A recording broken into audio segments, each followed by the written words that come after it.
Government ಸ್ಕೂಲ್ಗೂ private ಸ್ಕೂಲ್ಗೂ ಏನ್ difference ಅನ್ಸುತ್ತೆ? ಅವ್ರ ಹಣಕ್ಕೋಸ್ಕರ ಫೀಸ್ ವಿವಿಧ ಕಲೆಗಳನ್ನು ಇಂಟ್ರೊಡ್ಯೂಸ್ ಮಾಡಿರ್ತಾರೆ ಹೊರತು ಪ್ರೈವೇಟ್ ಸ್ಕೂಲ್ಗಳಲ್ಲಿ ಏನು. ಎಷ್ಟೋ ಜನ ಅನ್ಕೋತಾರೆ ದುಡ್ಡೇ ತುಂಬಾ ಲೈಫ್ ಅಲ್ಲಿ ಇಂಪಾರ್ಟೆಂಟ್ ಅಂತ ಹೇಳಿ. ಇವತ್ತಿನ ರಾಜಕೀಯದಲ್ಲಿ ಮಂತ್ರಿಗಳು ತಗೊಳ್ಳಿ, ಮುಖ್ಯಮಂತ್ರಿ DK ಎಷ್ಟೊಂದು ವಾಟ್ ಪವರ್ ಇಸ್.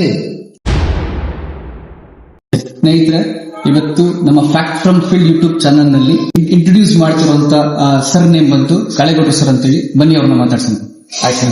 ನವೀನ್ ಅಂತ ಸರ್. ಸರ್, ನಿಮ್ಮ introduction. I am Kalegowda, but native place Sindhagatta, but I live in Katteri, Pandapattalur. Okay. I have completed degree.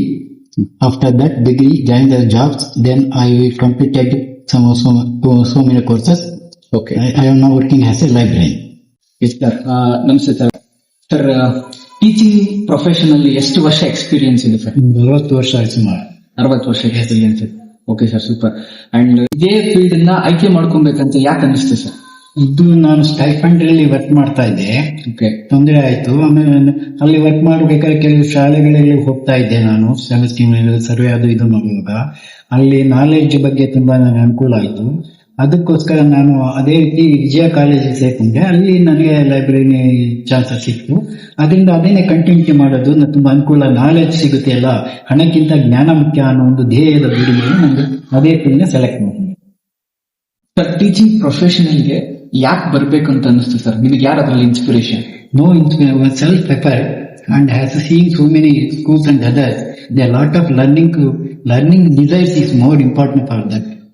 Not a job, that learning knowledge is the power. ಆ ಒಂದು ದೃಷ್ಟಿಯಲ್ಲಿ ನಾನು ಜ್ಞಾನ ಸಂಪಾದನೆಗೋಸ್ಕರ ಬಂದೆ. ನನ್ನ ಜಾತಕದ ಪ್ರಕಾರ ಅದು ಆ ಲೈನ್ ನಲ್ಲಿ ಹೋಗ್ಬೇಕು ಅಂತ ಒಂದು ಅನುಭವ ಇದ್ರಿಂದ ಅದರಲ್ಲಿ ನನಗೆ ಇಂಟ್ರೆಸ್ಟ್ ಆಯ್ತು. ಎಲ್ಲರೂ ಎಲ್ಲ ಫೀಲ್ಡ್ ಬರೋದಿಲ್ಲ. ಯಾರು ಹುಟ್ಟಿದ ಜಾತಕದಲ್ಲಿ ಏನ್ ಇಲ್ಲ ಅದೇ ಆಗುತ್ತೆ, ಅದು ಯಾವ ಚೇಂಜ್ ಮಾಡೋಕ್ಕಾಗುತ್ತೆ. ಅದು ನನ್ನ ಜಾತಕದಲ್ಲಿತ್ತೆ, ಅದಕ್ಕೋಸ್ಕರ ನಾನು ಆ ಫೀಲ್ಡ್ ಅನ್ನು ಮಾಡ್ಕೊಂಡು. ಸರ್, ಇವತ್ತಿನ ಸಿಚುವೇಶನ್ಸ್ ಅಲ್ಲಿ ಸೊಸೈಟಿಗೆ ಎಜುಕೇಶನ್ ಅನ್ನೋದು ಎಷ್ಟು ಇಂಪಾರ್ಟೆಂಟ್ ಆಗುತ್ತೆ ಸರ್? ಎಲ್ಲ ಫೀಲ್ಡ್ ತುಂಬಾ ಇಂಪಾರ್ಟೆಂಟ್. ಅರಿವು, ಹಣಕ್ಕಿಂತ ಅವ್ರಿಗೆ ಜ್ಞಾನ ಇದೆಯಲ್ಲ, ಅದು ತುಂಬಾ ಇಂಪಾರ್ಟೆಂಟ್.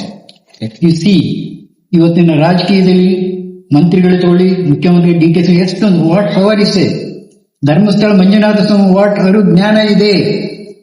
ಅದಕ್ಕಿಂತ ಜ್ಞಾನದಕ್ಕಿಂತ ಮುಂದೆ ಯಾವ್ದು ಇಲ್ಲ ಅಂದ್ರೆ ಜ್ಞಾನ is a life, it is god. Bye take that is important in the ಜ್ಞಾನ. ಅದಕ್ಕೋಸ್ಕರ ಅದೇ ತುಂಬಾ ಇಂಪಾರ್ಟೆಂಟ್ ಇದೆ ಜ್ಞಾನ. ಇವತ್ತು ಎಷ್ಟೋ ಜನ ಅನ್ಕೋತಾರೆ ದುಡ್ಡೇ ತುಂಬಾ ಲೈಫ್ ಅಲ್ಲಿ ಇಂಪಾರ್ಟೆಂಟ್ ಅಂತ ಹೇಳಿ.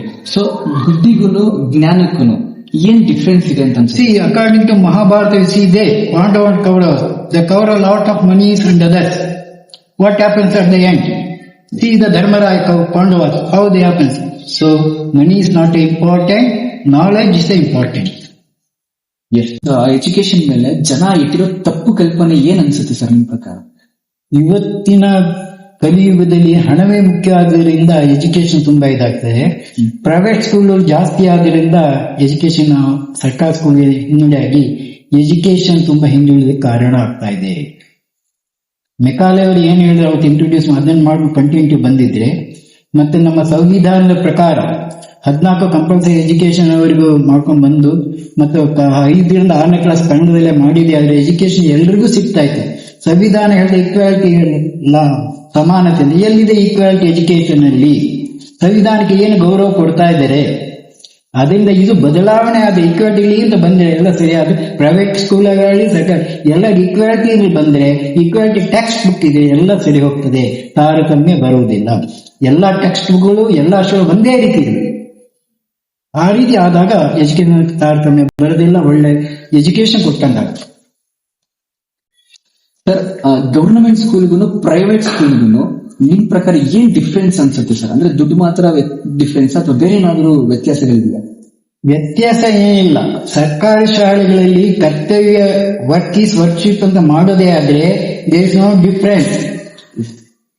Easy earning money, easy going to the happiness ಹಂಗಾಗ್ಬಿಟ್ಟಿದೆ ಇವತ್ತು ಗವರ್ಮೆಂಟ್ ಶಾಲೆಗಳಲ್ಲಿ. ಕರ್ತವ್ಯ ಬದ್ಧವಾಗಿ ಮಾಡೋದಾದ್ರೆ ಏನು ಡಿಫ್ರೆನ್ಸ್ ಇಲ್ಲ. ಅವ್ರ ಹಣಕ್ಕೋಸ್ಕರ ಫೀಸ್ ವಿವಿಧ ಕಲೆಗಳನ್ನು ಇಂಟ್ರೊಡ್ಯೂಸ್ ಮಾಡಿರ್ತಾರೆ ಹೊರತು ಪ್ರೈವೇಟ್ ಸ್ಕೂಲ್ಗಳಲ್ಲಿ ಏನು ಡಿಫ್ರೆನ್ಸ್. ಗವರ್ಮೆಂಟ್ ಶಾಲೆ ಉಪಾಧ್ಯಾಯರು ಕರ್ತವ್ಯ ದೇವರು ಮಾಡಿದೆ ಆದ್ರೆ ನೋ ಡಿಫ್ರೆನ್ಸ್. ಹಿಂದಿನ ಕಾಲದ ಯಾವ ಪ್ರೈವೇಟ್ ಸ್ಕೂಲ್ ಇದು ಗುರುಕುಲ ಸಿಸ್ಟಮ್ ಎಷ್ಟೋ ದೊರೀತಾ ಇತ್ತು. ಇವರು ತುಂಬಾ ರಾಜಕೀಯ ವ್ಯತ್ಯಾಸದೆಲ್ಲ ಬದಲಾವಣೆ ಆಗಿರುತ್ತೆ ಅಷ್ಟೇ. ಸರ್, ಅವತ್ತಿನ ಗುರುಕುಲ ಒಂದು ಟೀಚಿಂಗ್ ಇಂದ ತುಂಬಾ ಎಲ್ಲ ಲೈಕ್ ಮಾಡ್ತಿದ್ರು, ಇಷ್ಟಪಡ್ತಿದ್ರು. ಅದು ತುಂಬಾ ಅಂದ್ರೆ ಅದ್ರ ವ್ಯಾಲ್ಯೂನೇ ಬೇರೆ ಅನ್ನೋ ತರ ಟ್ರೀಟ್ ಮಾಡ್ತಿದ್ರು. ಆದ್ರೆ ಅವತ್ತಿನ ಎಜುಕೇಶನ್ಗೂ ಇವತ್ತಿನ ಎಜುಕೇಶನ್ಗೂ ಏನ್ ಬದಲಾವಣೆಗಳಾಗಿದೆ ಸರ್ ನಿಮ್ ಪ್ರಕಾರ? ಅವತ್ತಿನ ಮೌಲ್ಯ ಆಧಾರಿತ ಎಜುಕೇಶನ್ ಇತ್ತು, ಕೌಶಲ್ಯ ಮತ್ತು ಮೌಲ್ಯಾಧಾರಿತ ಎಜುಕೇಶನ್ ಇತ್ತು, ಅಂದ್ರೆ ಸ್ಕಿಲ್ ಸಂಬಂಧಂಗಿತ್ತು. ಇವತ್ತು ಮೌಲ್ಯಾಧಾರಿತ ಎಜುಕೇಶನ್ ಇಲ್ಲದೆ ಕಾರಣ ಇಷ್ಟೊಂದು ಅನಾಹುತ ಆಗುವುದಕ್ಕೆ ಕಾರಣವಾಗಿದೆ. ವಾರ್ಧಾ ಸಿಸ್ಟಮ್, ಗಾಂಧೀಜಿಯು ಅಲ್ಲಿ ಸಿಸ್ಟಮ್ ತೆಗೆದುಕೊಂಡ್ರೆ ಎಷ್ಟು ಎಜುಕೇಶನ್ ಎಲ್ರಿಗೂ ಕೌಶಲ್ಯ ಸಿಗ್ತಾ ಇತ್ತು, ಎಲ್ಲ ಇರ್ತದೆ. ಇವತ್ತು ಸಿಗ್ತಾ ಇದೆಯಾ ಸರ್? ಇವತ್ತಿನ ಪ್ರಪಂಚದಲ್ಲಿ ಯೂತ್ಸ್ ಗಳಿಗೆಲ್ಲ ಒಂದು ಮೈಂಡ್ ಸೆಟ್ ಇರ್ತದೆ, ಏನಂತ ಹೇಳಿದ್ರೆ ಎಜುಕೇಶನ್ ಗೋಲ್ಸ್ಕೊಂಡ್ರೆ ದುಡ್ಡೇ ತುಂಬಾ ಇಂಪಾರ್ಟೆಂಟ್ ಅಂತೇಳಿ. ಸೊ ಇವತ್ತಿನ ನಿಮ್ ಪ್ರಕಾರ ಸರ್, ದುಡ್ಡು ಇಂಪಾರ್ಟೆಂಟಾ ಅಥವಾ ಎಜುಕೇಶನ್ ಇಂಪಾರ್ಟೆಂಟಾ ಸರ್? ನಮ್ಮ ಪ್ರಕಾರ ಹೇಳಿದ್ರೆ ಎಜುಕೇಶನ್ ಇಂಪಾರ್ಟೆಂಟ್. ನಾಲೆಡ್ಜ್ ಇಲ್ಲಿಂದ ಏನು ಮಾಡೋದಕ್ಕೆ ಈಗ ಸಪೋಸ್ ಮಹಾಭಾರತ ತಗೊಳ್ಳಿ, ದುರ್ಯೋಧನ ಎಷ್ಟು ದುಡ್ಡಿತ್ತು, ಏನಾಯ್ತು? ನಾಲೆಡ್ಜ್ ಪವರ್ ಧರ್ಮರಾಯ ತಗೊಳ್ಳಿ, ಹೇಗೆ ಯೂಸ್ ಆಯ್ತು? ಆದ್ರೆ ನಾಲೆಡ್ಜ್ ಪವರ್ ಬದುಕೋದಕ್ಕೆ ಸಾಧ್ಯತೆ ಆಗುತ್ತೆ. ದುಡ್ಡು important, the money spoil the life. Sir, ಇವತ್ತು ಎಲ್ರಿಗೂ ಒಂದು ಮೈಂಡ್ ಅಲ್ಲಿ ಇದೆ, ಜಾಬಿಗೆ ಹೋಲ್ಸ್ಕೊಂಡ್ರೆ ಬಿಸ್ನೆಸ್ ಫಾಸ್ಟ್ ಗ್ರೋತ್ ಇರೋದು, ತುಂಬಾ ಚೆನ್ನಾಗಿ ಡೆವಲಪ್ಮೆಂಟ್ ಇರೋದು, ಜಾಬ್ ಅಲ್ಲಿ ಏನು ಇಲ್ಲ ಅನ್ನೋ ತರ ಎಷ್ಟೋ ವಿಚಾರಗಳನ್ನ ಮಾತಾಡ್ತಾರೆ. ಸೊ ಜಾಬ್ ಮತ್ತೆ ಬಿಸ್ನೆಸ್ ಗೆ ಹೋಲ್ಸ್ಕೊಂಡ್ರೆ ನಿಮಗೆ ಯಾವ್ದು ಬೆಸ್ಟ್ ಅಂತ ಅನ್ಸುತ್ತೆ? ಒಂದು ಮೋಸ ಅಂತ ಒಂದು ತಮಗೆಲ್ಲ ಗೊತ್ತಿದೆ. Business otherwise we cannot legal way cannot ಇದೆ. ಬಟ್ ಜಾಬ್ ನಲ್ಲಿ ಕರ್ತವ್ಯ ದೇವರನ್ನಾಗ ಅದಕ್ಕಿಂತ ಇನ್ಯಾವ್ದು ಬೇಕು? ಮನುಷ್ಯ ಹುಟ್ಟಿದ ಏನಕ್ಕೋಸ್ಕರ? Service motive. They can give the service to the public. That is, the job is important.